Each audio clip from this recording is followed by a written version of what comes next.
Arc welding is the original form of electric welding. It's the cheapest way to get into welding and a super handy skill to learn.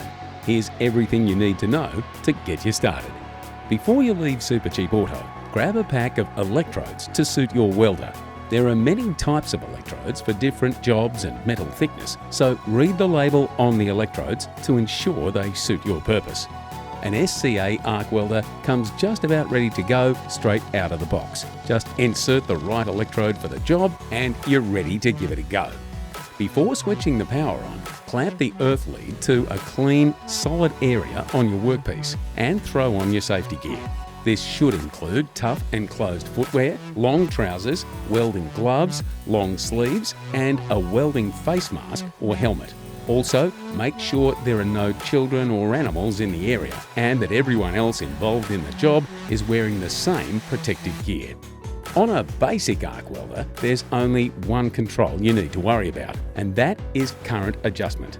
Turn the current down to weld thinner metal and crank it up for thicker projects. Of course, deciding the correct power is a matter of trial and error, so be sure to practice on a piece of scrap to perfect the weld before tackling the actual project.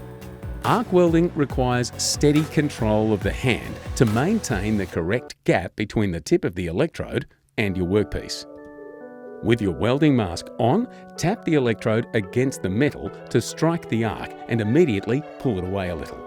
The same action you would do to strike a matchstick is a good example. Leave the electrode too close and it'll stick.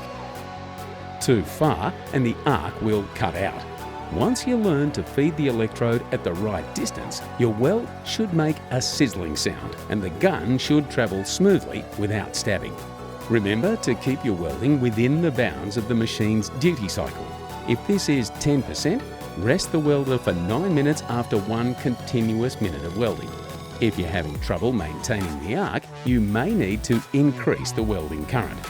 On the other hand, if the workpiece is melting away or blowing holes as you go, you may benefit from turning the current down.